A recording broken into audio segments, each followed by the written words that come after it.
Welcome to City Vision University's podcast, providing book summaries of books on rescue missions, city missions, and the Salvation Army.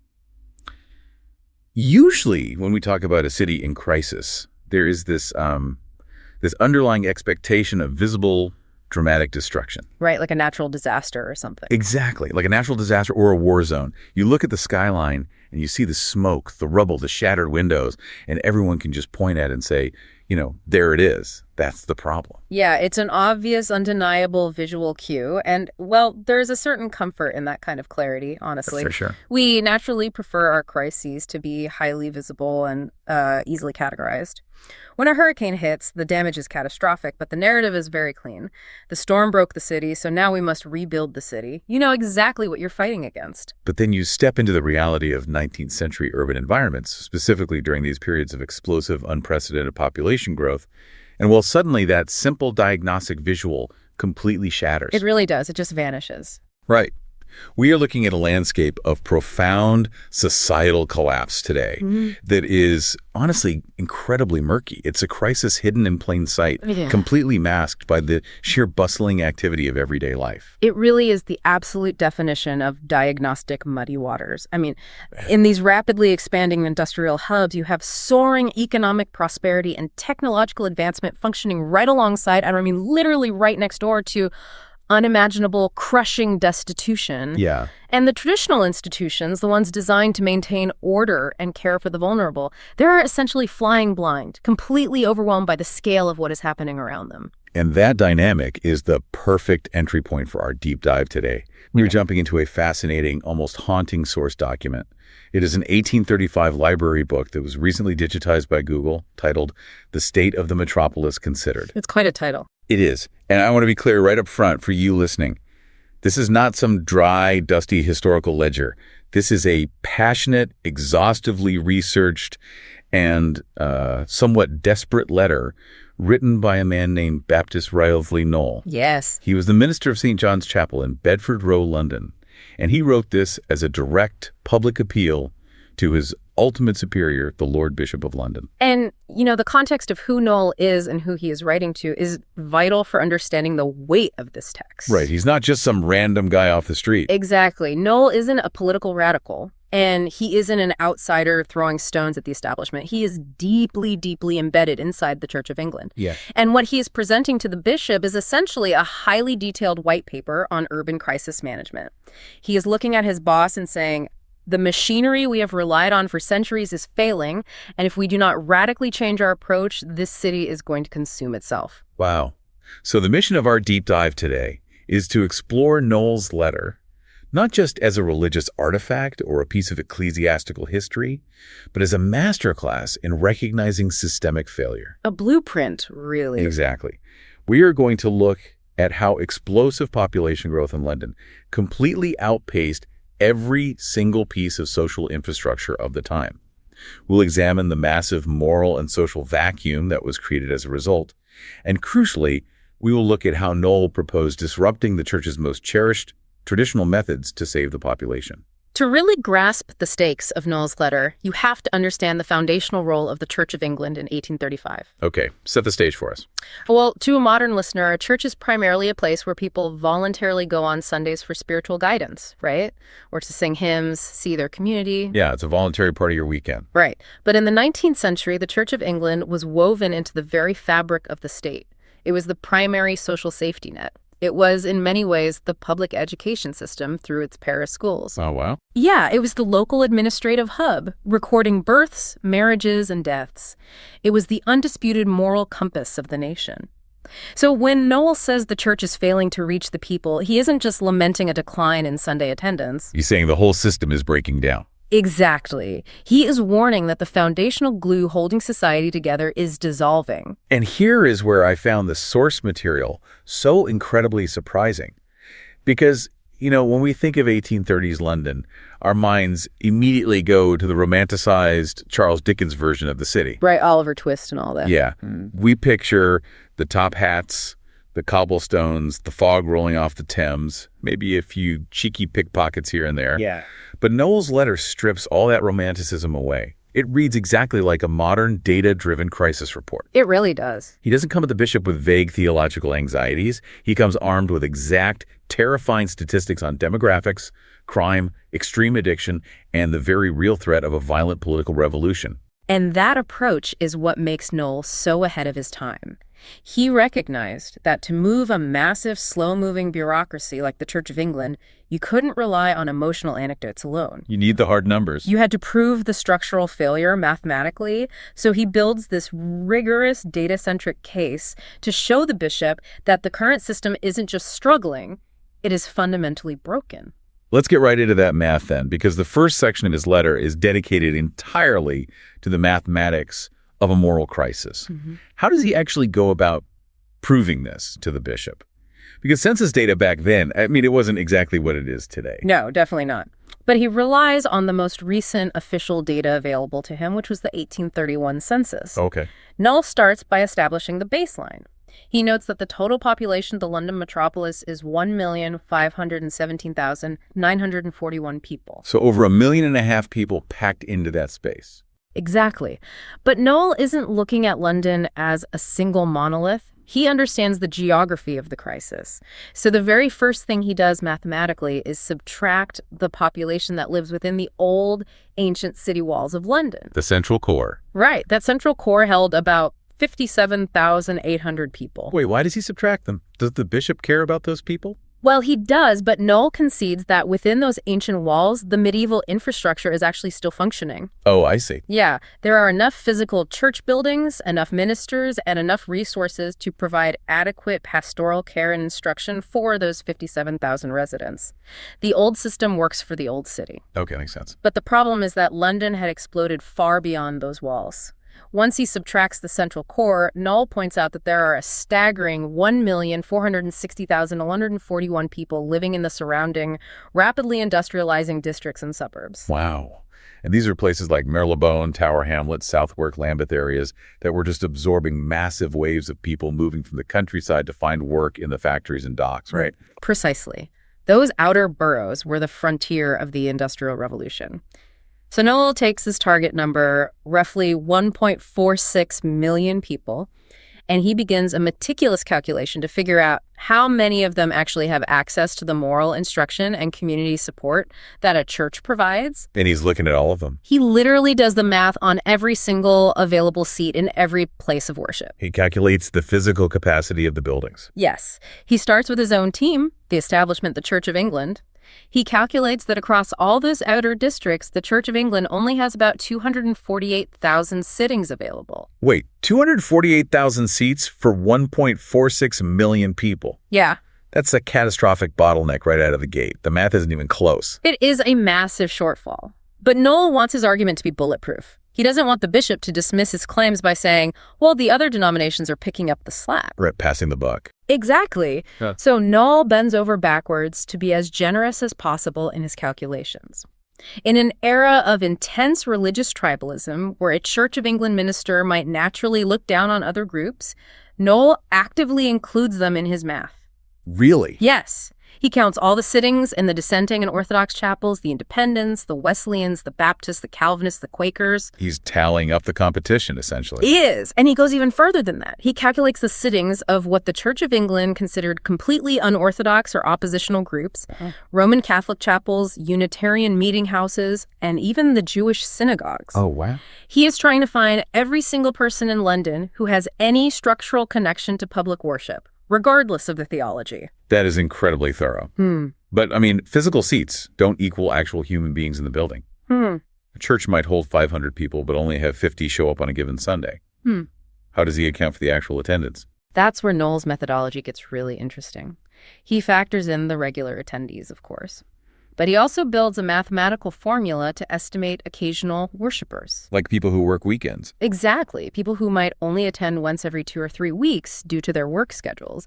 And he even includes an allowance for those who are unavoidably detained at home, but are still theoretically part of a religious community. So he's not leaving anyone out. He factors in mothers caring for infants, the elderly, the sick, and the domestic servants who have to stay behind to mind the houses. He is trying to leave absolutely no room for the bishop to argue that the numbers are exaggerated. He's like padding the stats in favor of the establishment to prove a point. Exactly. And even with all of those generous allowances, including every denomination and every excuse for staying home, Noel calculates that a maximum of 941,291 people have some connection to public worship and moral instruction. Okay, so let's do the final subtraction here. You have the 1.46 million people living outside the city walls. Right. You subtract the roughly 941,000 people who have even a loose connection to a religious or moral institution. What is the remainder? The remainder is the number that Noel uses to terrify the bishop. It comes out to 518,850 people. 500,000. Over 500,000 people in London are living, as Noel puts it, in total neglect of any public acknowledgement of God. They are completely devoid of any institutional pastoral care, education, or moral instruction whatsoever. Over 500,000 people in 1835. That number is just staggering. If I try to put a modern lens on this, it's like a data scientist working for a major governmental or financial institution discovering a massive, unbanked, or off-the-grid demographic. Yes, that's a perfect analogy. It's the equivalent of finding a phantom city right under your own nose. I mean, Noel is pulling back the curtain on a demographic blind spot that is larger than the entire population of some nations. Noel actually provides a geographic comparison to hammer that exact point home to the bishop. He notes that this uninstructed population of 518,000 is larger than the entire population of 6 English counties combined. 6 counties. He lists them out: Cambridge, Hereford, Huntingdon, Rutland, and Westmoreland. Imagine taking every single man, woman, and child in those 6 counties, stripping away all their schools, all their churches, all their community support structures, and dropping them into the slums and alleys of London. Just leaving them there. That is the scale of the systemic failure Noel is identifying. An entire empire's worth of people living completely outside the system, in their own backyard. And it seems like Noel is incredibly frustrated by the hypocrisy of this, considering what Britain was doing globally at the time. Oh, he is deeply frustrated. He contrasts this local urban neglect with the massive global ambition of the British Empire and the missionary societies.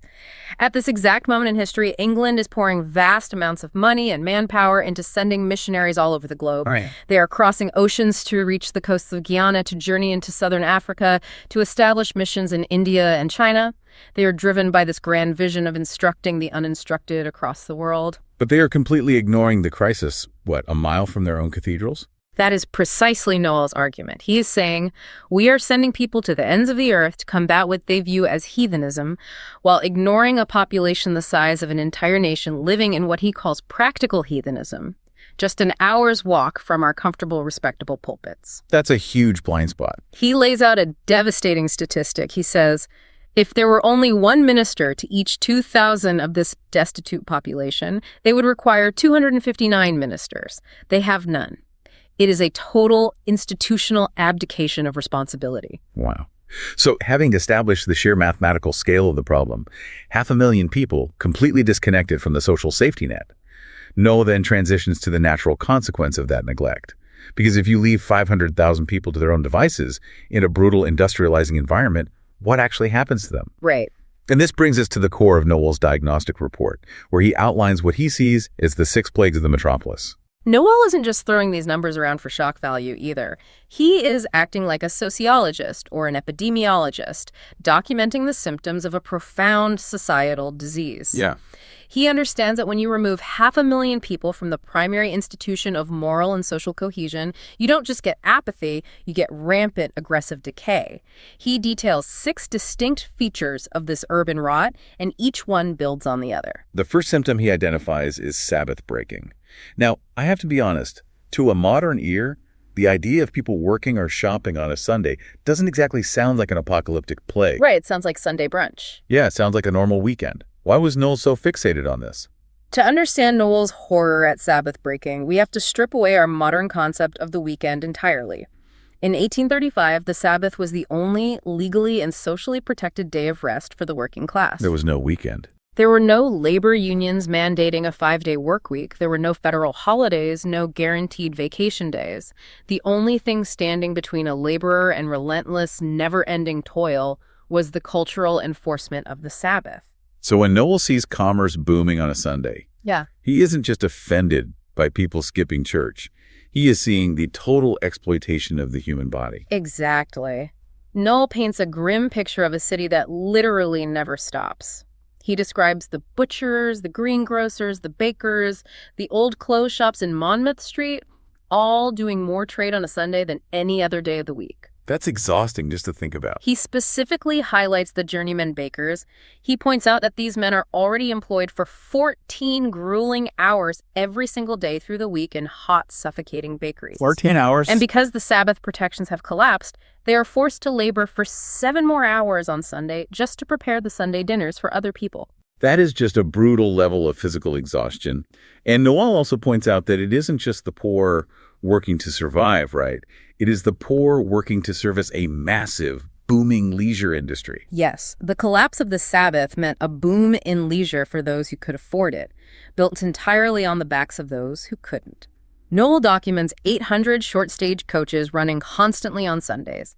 He notes that 1,500 people are packing into steamboats every single Sunday just to take pleasure cruises to Gravesend. Wow. The suburban pleasure gardens are overflowing. He cites an observation of 2,500 people entering the White Conduit House Gardens on a single Sunday evening. The noise, the commerce, the sheer volume of humanity moving without rest is staggering. And what I found fascinating is that Noel doesn't just blame the poor laborers or the small shopkeepers for this. He actually throws a massive punch upward at the highest classes of society. He is incredibly egalitarian in his critique here. He reserves his harshest judgment for the wealthy aristocratic class. He describes how they hypocritically parade their splendid carriages in Hyde Park on Sunday afternoon. The audacity. They are insulting the very concept of rest with their ostentatious displays of wealth, and then they return home to host luxurious midnight banquets that keep their domestic servants awake and working all through the night. He sees the systemic cycle. The rich are setting a highly visible public example that the day of rest doesn't matter, and the poor are inevitably following suit. But the poor are the ones who suffer the actual physical and moral destruction of never having a day to recover or reflect. And that utter exhaustion, the grinding, never-ending physical toll of industrial poverty, flows directly into his second plague, the gin epidemic. Right. Because when the body is broken and there is no hope of rest, people look for an escape. And the numbers Noel provides on the gin epidemic are genuinely mind-blowing. Yeah. He documents that across the metropolis there are 4,073 gin shops and 11,182 beer shops. Thousands of them. But there is one specific statistic he pulls that stopped me in my tracks. He details the foot traffic of just one specific gin shop in Whitechapel over the course of a single day. He writes that 3,146 men, 2,186 women, and 686 children entered that single shop in one day. 686 children Yes. entering a gin shop in a single day. It is a statistic that almost defies comprehension. I really want to understand the mechanics of this because seeing almost 700 kids going into a gin shop sounds less like a moral failing of the individuals involved and more like a total public health catastrophe. What is driving this kind of extreme mass addiction? It is absolutely a public health catastrophe. And to Noel's immense credit, he doesn't just stand in the pulpit and condemn the drinking as a simple sin. He acts as an acute observer of the mechanism of the destruction. Okay. First, you have to remember the environmental reality of 1835 London. The water supply was notoriously unsafe. The Thames was essentially an open sewer. Drinking water often meant risking cholera, typhoid, or dysentery. So alcohol was genuinely safer to consume than water. In many cases, yes. But gin was entirely different from traditional ale or beer. Gin was an incredibly cheap, highly potent distilled spirit.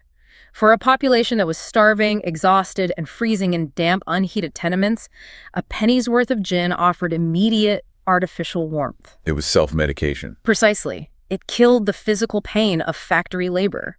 It provided a false sense of caloric energy. It was a chemical escape hatch from an otherwise unbearable reality. But the cost of that escape was total devastation. Noel writes about how gin literally extracts the color from the cheek and steals the vigor from the limbs.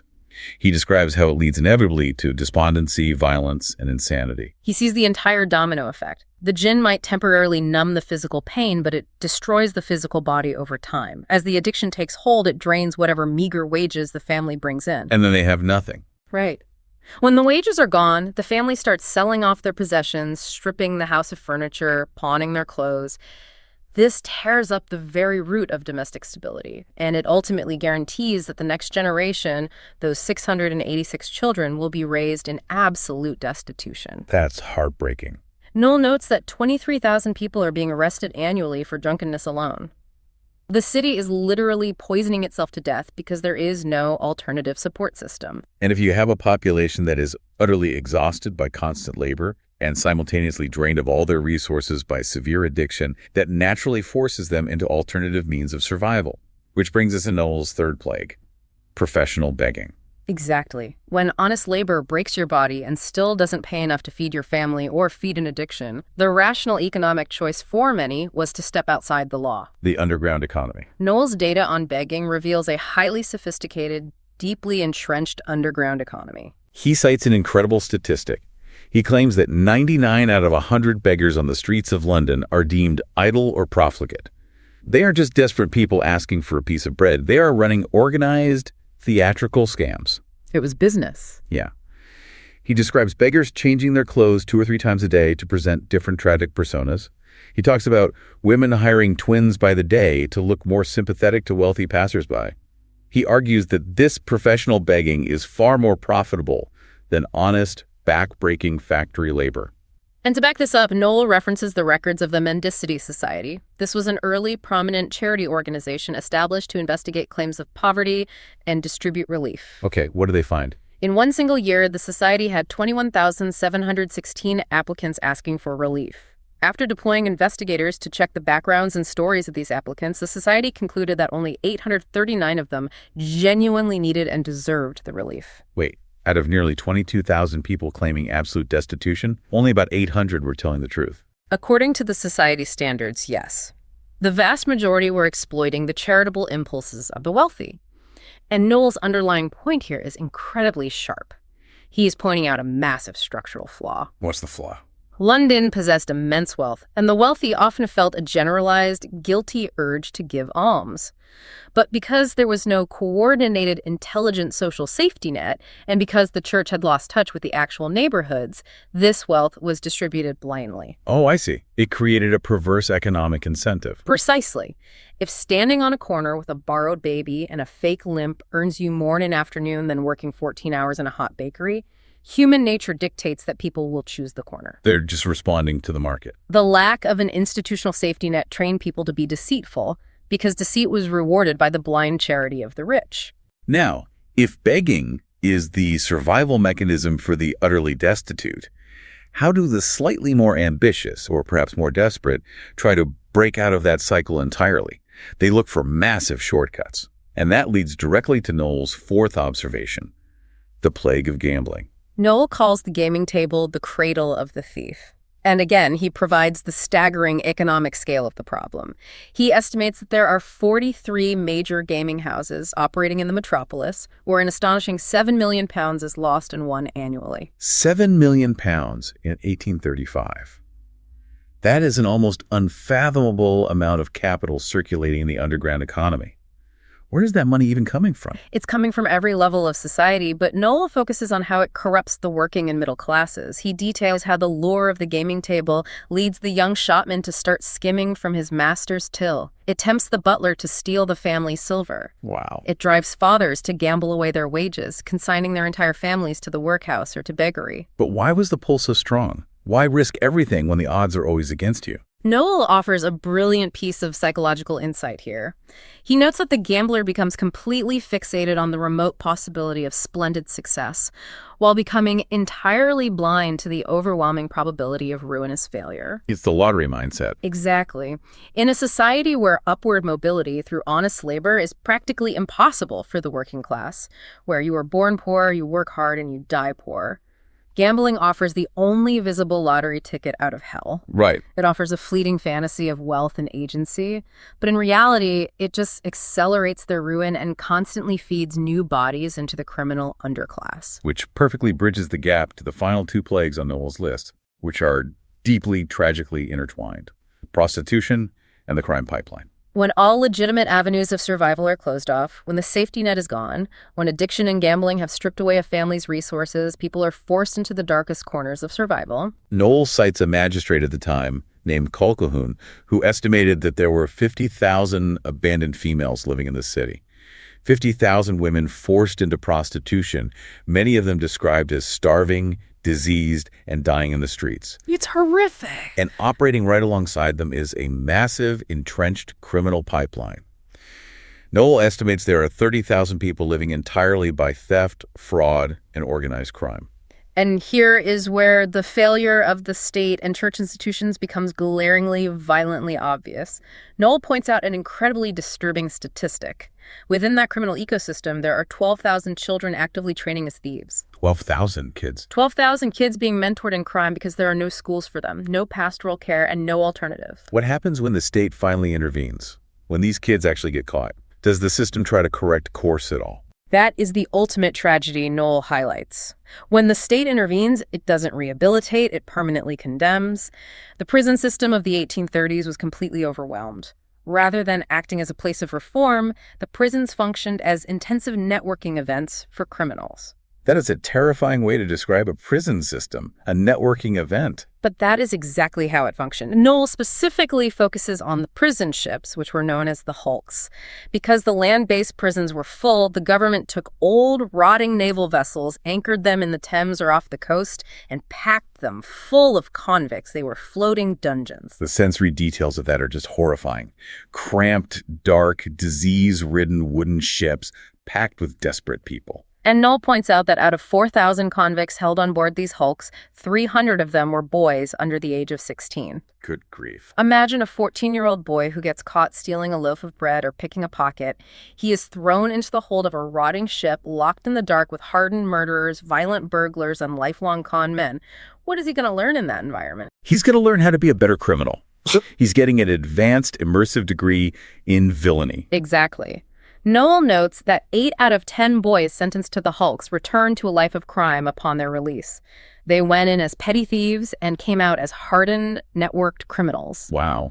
Without an institutional moral anchor, without a robust educational system, without any form of compassionate pastoral care, the city's infrastructure is literally churning out its own destruction. It is taking vulnerable children and refining them into a permanent criminal underclass. Okay, this brings us to a crucial turning point in Noel's letter. And honestly, a part of this deep dive that truly blew my mind. If you have a 500,000 strong underclass that is angry, exhausted, addicted, and completely ignored by the church and the state, well, someone is going to fill that power vacuum. Nature abhors a vacuum. And so does politics. Noel reveals to the bishop that while the church is asleep, a highly organized, highly motivated radical press has stepped in to educate the masses. And reading this section is like looking into a time machine. It is incredibly prescient. Noel understands a fundamental truth of human sociology. You cannot just leave 500,000 people uninstructed, crushing them with poverty and 14-hour workdays, and expect them to remain quiet and docile forever. Of course not. They are searching for answers as to why their lives are so miserable, and they are looking for solutions. And since the church isn't providing any answers, they are finding them in what Noel calls the unstamped Sunday papers. He specifically names 6 of these publications: The Political Soldier, The Crisis, which was famously Robert Owen's paper, The Poor Man's Guardian, The Gauntlet, The Reformer, and The Man. We need to explain what unstamped means here because it is crucial to understanding how radical this was.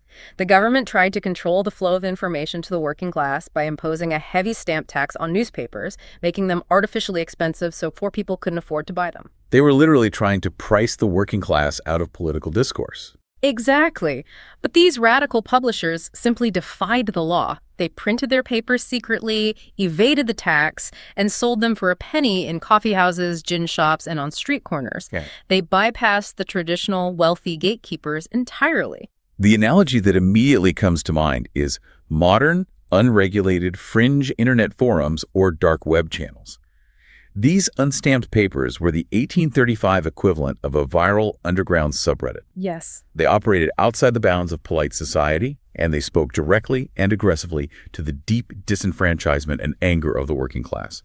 So what exactly were these papers teaching the masses? This is where we need to look at the historical tension objectively. Remember, we aren't endorsing these views, just reporting what was happening. To Noel, the Bishop of London, and the wealthy establishment, these papers represented pure, unadulterated terror. They saw them as engines of violent anarchy, the destruction of all private property, and the promotion of militant atheism. But when you look at the actual doctrines and demands that Noel quotes from these papers, a modern listener will recognize the very early foundational seeds of the labor movement. Right. Some of the things these radical papers were demanding sound completely standard, even mundane, to us today. They were demanding an 8-hour workday so they wouldn't drop dead of exhaustion. Imagine that. They were demanding comfortable living conditions in exchange for producing the vast majority of the nation's wealth. And they were demanding universal suffrage, the basic democratic right to vote for their own representatives. Yes. Those specific labor and democratic demands seem entirely reasonable in hindsight. But the establishment was terrified because those demands were inextricably paired with deeply revolutionary anti-establishment rhetoric. Ah, I see. These papers weren't just asking for polite reform. They were teaching that the monarchy and the state religion were inherently tyrannical institutions designed to oppress the poor. Noel quotes one paper mockingly referring to the king as Mr. William Gulf, or Gulp, and dismissing him as a pampered knave. They were openly attacking the legitimacy of the crown. And they went after the economic structure just as aggressively. They argued that aristocratic landlords had no moral right to collect exorbitant rents from people living in squalor. Okay, that's radical for 1835. They proposed that the massive inherited country estates should be confiscated by the people and divided up among the poor. They openly declared that the current parliament was nothing more than an assembly of knavery that did not represent the true producers of the nation's wealth. And it wasn't just political and economic revolution they were preaching. It was a total philosophical and theological revolution as well. Noel specifically points to Robert Owen's philosophy printed in The Crisis. Yes, Owen was very influential. Owen was a prominent socialist thinker, and he argued that human beings are entirely the products of their nature and their environmental circumstances. This is a massive philosophical pivot. Owen is arguing that if a man is a thief, it isn't because he has a wicked soul, it's because society placed him in a circumstance where he had to steal to survive. Wait, so he's basically saying there's no such thing as personal sin. That's exactly what he's saying. But think about how dangerous that idea is to the Church of England in 1835. Owen is arguing that there is no such thing as personal sin, and therefore nobody deserves praise or blame, reward or future punishment for their moral qualities. Right. From a theological standpoint, that completely undercuts the church's entire foundation of repentance, judgment, and salvation. I mean, if there is no sin, there is no need for the church. It dismantles the ideological bedrock of the establishment, and Noel shows how this combination of political anger and philosophical liberation quickly escalates into incitement of physical force. Oh. He quotes one radical paper expressing regret that the starving agricultural laborers are only burning hayricks in the countryside. The paper suggests that it's only a matter of time, and perhaps entirely justified, before they start burning the mansions of the wealthy landlords themselves. The tension he is describing is profound. Yeah. You have 500,000 people crushed by poverty, paying heavy taxes, working 14-hour days, and surviving on gin. And this highly effective underground radical press is whispering in their ear, you owe no allegiance to a government you didn't elect. You owe no respect to a church that ignores you. You are entirely justified in using physical force to take back the wealth that your hands created. And the brilliance of Noel's argument to the bishop is that he doesn't just say, look at these evil papers, we must arrest the publishers and ban the printing presses. He knows that won't work. Exactly. He actually quotes a contemporary magistrate who admitted that they can arrest the publishers and seize the presses, but 1,000 more will just spring up to take their place. You can arrest the writer, but you cannot imprison the minds of 500,000 readers. You can't ban an idea that perfectly articulates someone's suffering. Exactly. Noel's core argument is that the church is losing the war of ideas because it isn't even on the battlefield. Wow. The church is preaching polite sermons inside its beautiful stone walls to the wealthy and the comfortable middle class. Meanwhile, the radical press is out in the gritty coffee houses, the smoky pubs, the gin shops, and the streets, actively organizing and educating the working class. They're meeting people where they are. Yes. Noel warns the bishop that if the church doesn't step out of its comfort zone, if it doesn't offer a genuine message of hope, provide moral restraint, and show actual, tangible care for these people, the masses will understandably turn to the only voices speaking to them. And those voices are preaching violent revolution. So, at this point in the letter, Noel has thoroughly terrified the Lord Bishop of London. I mean, he has presented the unassailable demographic math of the unreached 500,000. He has documented the horrific crime stats, the gin epidemic, the professional scams, and the prison networking events. And he has proven that a radical revolutionary press is actively mobilizing this neglected population. He has laid it all out. Now, the letter pivots. Having diagnosed the disease, Noel moves to his solutions. And this is where we see Noel's pragmatic brilliance. Before he suggests anything completely earth-shattering or deeply controversial, he starts by looking inward. He starts with what we would call today institutional hacks. Okay, I like that term. He wants to hack the internal bureaucracy of the Church of England. He recognizes that you can't save the city if the machinery of the institution that's supposed to do the saving is broken. Precisely. And the administrative machinery of the Church of England in 1835 was severely choked by archaic medieval red tape. It was an institution designed for small, manageable country villages trying to operate in a booming industrial megalopolis. It simply didn't scale. Let's walk through his specific proposals because they are surprisingly modern and incredibly pragmatic. First on his list, multiply the services. He looks at the massive, expensive church buildings sitting right in the middle of London, and he points out how inefficiently they are being used. At the time, a typical church might only hold a morning service and perhaps an afternoon service on Sunday. So just twice a week. Right. For the rest of the week and the rest of the day, these massive capital assets were just sitting empty, locked behind iron gates. So Noel says, let's optimize the schedule. He proposes shortening the prayers, removing the endless repetitions, and limiting the actual service to an hour and a half. And then he says, run them nonstop. Back to back. Start the first service at 7 a.m. for the early workers, run another at 9:00 a.m., another at 11:00 a.m., then 1:30 p.m., 4:00 p.m., and a final evening service at 6:30 p.m. He's essentially proposing hot desking the church buildings. By running 6 distinct services a day, you allow 2 or 3 entirely different congregations, perhaps led by different ministers, to utilize the exact same physical building on the same day. That's brilliant. It instantly multiplies the capacity without having to lay a single brick. He even suggests that the new ministers needed to run these extra shifts could be paid by letting out the seats specifically for those new time slots. It is a pure efficiency model. His second bureaucratic hack targets the organizational structure. He demands the subdivision of the mega parishes. And the example he uses here is just wild. He points to the parish of St. Pancras. According to the census data, St. Pancras has over 103,000 people living within its boundaries, all under the theoretical pastoral care of a single incumbent minister. 103,000 people under one pastor. It is physically, mathematically impossible for one human being to minister to that many people. You couldn't even learn their names in a lifetime, let alone visit them when they are sick or instruct their children. Noel recognizes the absurdity of it. He demands a hard cap on parish size. He states that no parish should ever exceed 5,000 people. That's still a lot, but much better. Right. If an area grows and there are 2,000 people living without access to church seats, he argues they should be legally allowed and actively encouraged to break off and form a new, independent parish with its own dedicated minister. But that logical solution brings us to his third hack, where Noel's frustration with his own institution really boils over.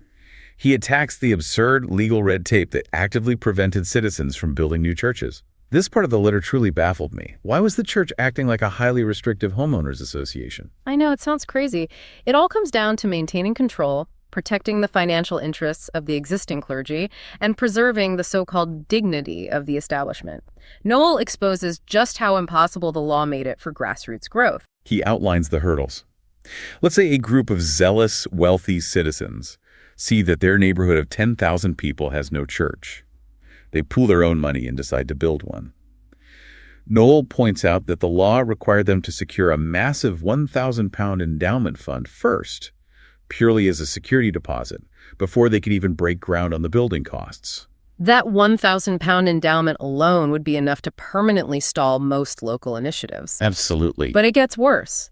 Even if they raised the money and built the church, the bishop maintained an absolute veto over who the minister would be. The local citizens who funded the building couldn't even choose a pastor who connected with their specific community. And then there's the craziest hurdle, which really highlights the law of unintended consequences. The law mandated that in any new church built, 1/3 of all the seats had to be completely free of charge. Now, to our modern sensibilities, mandating that 1/3 of the seats be free for the poor sounds incredibly noble. It sounds like exactly what the church should be doing. Yeah, it sounds great on paper. But Noel points out the brutal economic reality of how churches were funded in 1835. They didn't pass a collection plate. Ministers were largely paid, and the building was maintained through pew rents. Oh, wow. Wealthy or middle-class families essentially paid a yearly subscription fee to reserve a specific pew. So if you build a chapel in a deeply impoverished neighborhood, almost everyone in the congregation is poor. Exactly. And if the law forces you to give away 1/3 of your seats for free, and the other 2/3 are occupied by people who can only afford a few pennies, the chapel cannot generate enough revenue to pay the minister a living wage or keep the lights on. It just fails. The chapel goes bankrupt and closes. Noel proves that the law designed to protect the poor actually guaranteed that no churches could sustainably exist in poor neighborhoods at all. It is exactly like modern restrictive zoning laws, or NMBism.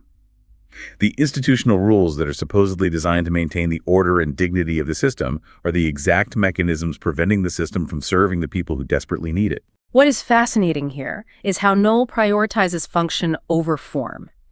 He reminds the bishop that the entire medieval parish system, with all its endowments and incumbent rights, only existed for one purpose: the instruction of the people. Right. It did not exist for the financial aggrandizement of the patron or the comfort of the clergy. Noel is begging his boss to see that if a church law prevents the instruction of the poor, it is an oppressive law and it must be scrapped immediately. And if they can't scrap the law or afford to build a church, Noel offers his final, brilliant, simple institutional hack: license rooms. Yes. If you can't build a massive stone cathedral because of the cost or the bureaucratic red tape, just rent a room.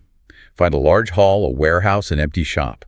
Maintain a staff of curates to go into these impoverished neighborhoods and expound the scriptures 5 nights a week in different rented rooms. He cites a precedent for this to show the bishop it isn't completely radical. He points out that the Bishop of Winchester had already started licensing suitable buildings for temporary services in his diocese. Noel is saying, look, it works over there. It bypasses the 1,000-pound endowment. It bypasses the pew rent issue. Let's scale it across London. It's agile, it's moving fast and breaking things, but for the church. Exactly. But even as he proposes all these clever bureaucratic hacks, hot-desking the churches, subdividing the parishes, renting out temporary rooms, Noel knows deep down that it still won't be enough, right? He does. He is a realist. He knows that even if the Bishop of London wakes up tomorrow, signs every decree, cuts all the red tape, and rents 100 rooms, the crisis is just too massive. The population of the metropolis is growing faster than they can ever build or rent. Which brings us to the climax of Noel's letter, and the most dramatic, disruptive section of our entire deep dive. Going rogue, the case for open-air preaching. Noel realizes that tweaking the existing system isn't going to save the 500,000 phantom citizens of London. No, it's not. So he proposes a final, desperate, and highly controversial solution. Stop waiting for them to come to you and take the message directly to the streets. This is the moment in the text where Noel transcends being just a highly competent administrator and becomes a true visionary. He realizes the paradigm has to shift entirely. He's flipping the model. Yes. He advocates for utilizing lay people, untrained volunteers, Sunday school teachers, members of local district visiting societies to go out into the slums and instruct the ignorant. And, most shockingly to his superiors, he fully, unapologetically endorses the practice of open-air preaching by the ordained clergy. Now, we really have to put ourselves in the shoes of an aristocratic, highly educated bishop in 1835 to understand why this was such a massive deal. Open-air preaching wasn't just considered unconventional, it was intensely stigmatized. Oh, absolutely. It was viewed as the domain of fanatics, of uneducated radical Methodists. It was loud, it was dirty, it was dangerous, and above all, it was considered deeply undignified for a respectable Church of England minister. Dignity was the currency of the establishment. The The idea of an Oxford-trained clergyman standing on a soapbox in a muddy cattle market, shouting over the noise of butchers and drunks, was abhorrent to the church hierarchy. I can imagine. But Noel meets that exact objection head-on. He turns the concept of dignity around on the bishop. He asks, what good is your refined dignity if the church dies of dignity while myriads perish in ignorance? Dying of dignity. Wow, that is an incredibly powerful, haunting phrase. He is saying your obsession with looking respectable is literally killing the people you are sworn to protect. He argues that true dignity consists in the act of saving people, regardless of how messy the process is, not in maintaining a polished, quiet image inside an empty cathedral. And to prove his point, he doesn't just rely on emotional rhetoric, he brings out the heavy artillery of historical and contemporary precedent to corner the bishop intellectually. Yes, he goes straight to the top of the hierarchy. He reminds the bishop that Jesus himself rarely preached in formal buildings. He preached on dusty hillsides, in crowded houses, and from the decks of fishing boats when the crowds pressed in. Exactly. He points out that the apostles preached in the open forum of Athens. He moves through history. Wycliffe's followers preached in noisy markets and rural fairs. The great reformers of England preached outdoors at Paul's Cross to the mayor and aldermen of London. He builds an unassailable theological and historical foundation.